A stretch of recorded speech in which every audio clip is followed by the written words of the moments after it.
Welcome to another safety class, and today we're going to talk about multi-employer work sites.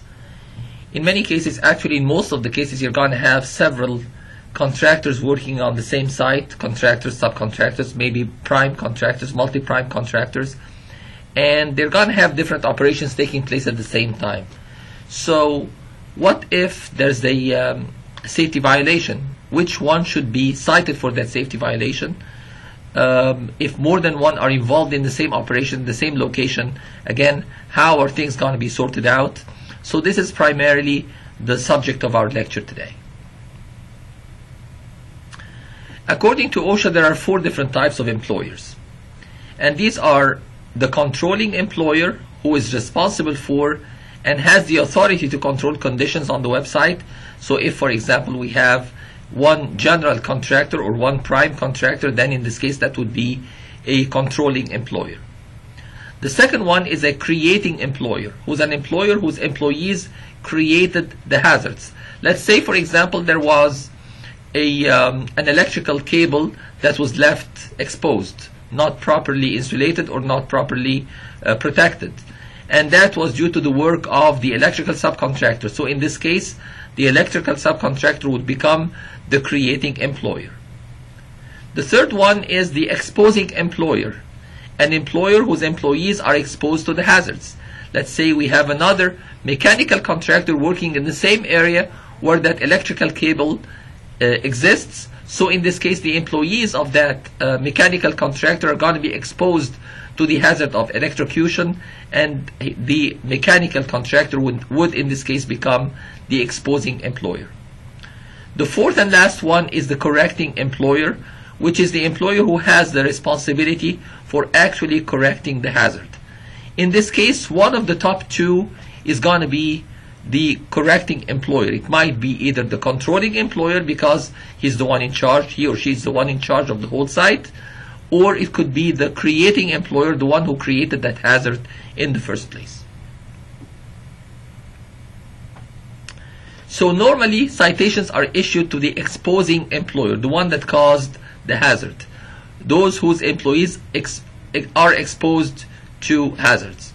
Additionally, the creating, the controlling, and the correcting employers may also be cited if they did not do anything about correcting that hazard, whether or not their own employees are also exposed.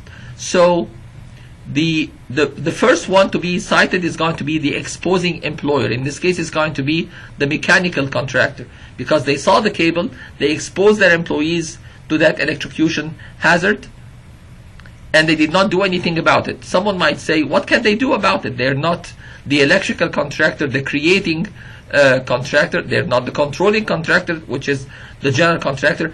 At least they could have notified the general contractor, who is the controlling, and the controlling contractor could have contacted the creating contractor or employer to correct that issue.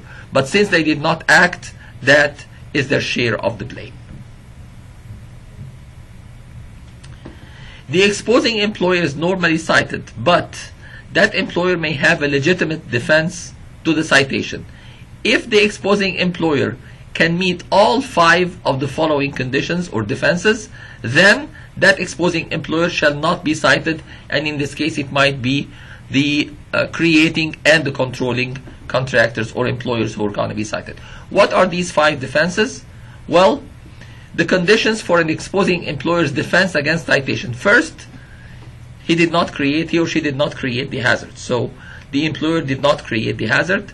Second, did they correct the hazard? The employer did not have the responsibility or the authority to have the hazard corrected. Third is ability. The employer did not have the ability to correct or remove the hazard.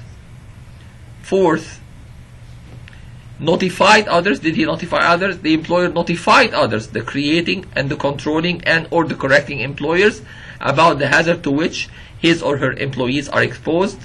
And the fifth and final defense is going to be recognition of the hazard itself. The employer has instructed or trained his or her employees to recognize the hazard, and where feasible, the exposing employer has taken appropriate alternative means of protecting employees from the hazard, and when extreme circumstances justify it. The exposing employer shall have removed his or her employees from the job to avoid citation. Now, if these 5 conditions are satisfied in the exposing employer, then they're not going to be cited. They did their best. They recognized the hazard. They protected their employees by removing them from the area. They tried to change it. They notified someone about changing it at least. If the employer whose employees were exposed to a hazard meets the above 5 conditions, then the citation shall be issued. Someone is going to be blamed, definitely. But who's going to be blamed in this case? The citation shall be issued to the creating employer and or the correcting employer, because the correcting employer might be the same as the creating employer, it might be the same as the controlling employer, or might be someone different. The controlling employer shall also be cited even though no employees of that employer may have been exposed to the violating condition, because they are in control of the whole site, therefore the title controlling employer. So basically this is a brief summary about what are the different responsibilities on the site. Make sure to know your responsibilities, whether you are the controlling, whether you are the creating, whether you are the exposing, or whether you are the correcting employer, and make sure that just in case you are the exposing employer, you have all 5 defenses ready and you implement them to protect yourself against citation from OSHA. I'll see you in the next lecture.